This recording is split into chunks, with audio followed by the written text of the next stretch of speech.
नमस्कार स्वागत करुछि आज मुख्य गुरुत्वपूर्ण खबर को आपण मानकु एबे हमर हस्तगत होइतबा खबर रहिछि ग्रीष्म प्रवाह संपर्कित किभଳି भाबरे रहिबो राज्य रे ग्रीष्म प्रवाह एवं केते डिग्री रहिबो तापमात्रा एवं किभଳି भाबरे गरम जनजीवन को अस्तव्यस्त करिवो से संपर्क रे पाणीपाग विभाग पूर्वानुमान संपर्क रे संपूर्ण विवरणी मु वीडियो प्रदान करिवि से आपण निश्चित भिडियोटी को प्रथम शेष पर्यंत देखिए जदि भिडियोटी भल लगे तो पाखे लाल बटन दबाई निश्चित सब्सक्राइब करेंगे पाखे आसुवा बेल आइकन बजाइदेवे और ऊपर आसुवा ऑल नोटिफिकेशन क्लिक करने को भूलें जहाँफल एभली भिडियो सर्वप्रथमे आपण मान निकट में पहुंच पार। तेज आसतु जाना आज पाणीपाग संपर्कित विशेष गुरुत्वपूर्ण सूचना को जालिब एप्रिल मे आकाशरू निआ बर्षिब एवर्ष ग्रीष्मर लहरीर अवधि एते लंबिब जे छटपट हेब जनजीवन। भारतीय पाणीपाग विभाग चलित वर्ष मार्च रु मे पर्यंत पाणीपाग पूर्वानुमान देखिले डर लगुच। पूर्वानुमान चित्र रे जल जल दिशुची एथर डह डह खरारे टकटक हुई फुटिब ओडिशा। आभ्यंतरीण कि उपकूल सबुठी निआ बर्षिला भली स्थिति उपजिब। विशेषज्ञंकर कहिबा कथा हला एलिनो प्रभाव ग्रीष्म ज्वाला को आहुरी बढ़ाई देब। एलिनो जोगु समुद्र भी उत्तप्त रहिब, परिणाम कालबैशाखी कमिजिब। कालबैशाखी बिना ताती प्रकोपरु निस्तार मिलिबा संभावना कम। ग्रीष्म अवधि मार्च रु कलबल करिपारे। पूर्वानुमान जहा आसंता 15 तारिख रु गरम बढ़िब, 22 तारिख रु भीषण गरम अनुभूत हेब। आईएमडी पूर्वानुमान चित्र रु अनुमान करा जाउछि एवर्ष ओडिशा रे ग्रीष्म प्रवाह दिन संख्या स्वाभाविक ठारू अधिक रहिब। साधारणतः ओडिशा रे ग्रीष्म प्रवाह दिन संख्या 11 भितरे रहिबा कथा। गत वर्ष ग्रीष्म लहरी संख्या 2 गुण बढ़ी जाइथिला।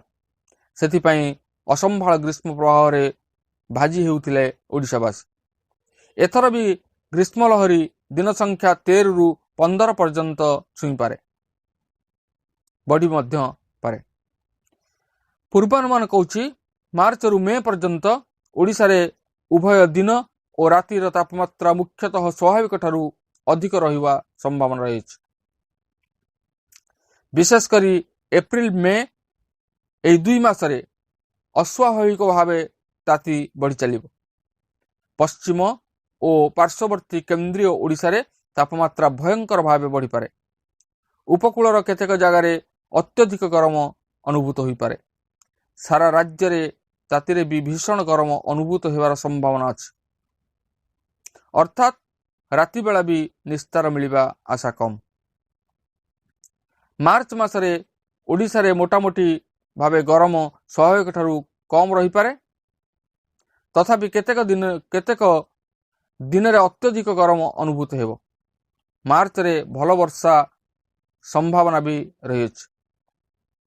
द्वितीय और तृतीय सप्ताह पर्यंत पश्चिमा झड़ प्रभाव मझिरे मझिरे कालबैशाखी वर्षार संभावना रही अछि। तेबे मार्च तृतीय सप्ताह गरम अवधि लंबी पारे।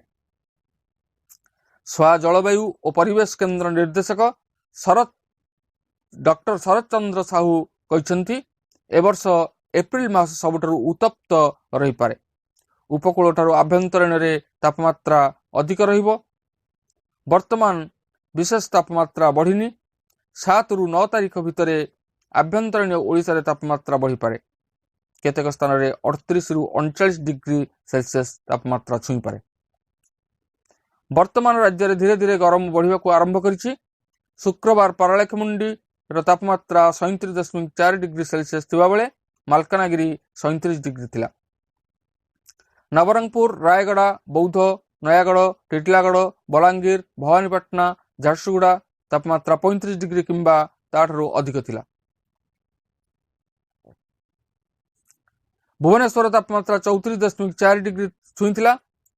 सकाळु गरम बढ़िथिबा बेले दिन 11टा बेलकू खरा प्रकोप नाकेदम करिथिला। उपकूल ओडिशा रे मध्याह्न परे गरमर प्रकोप सामान्य कमिथिला।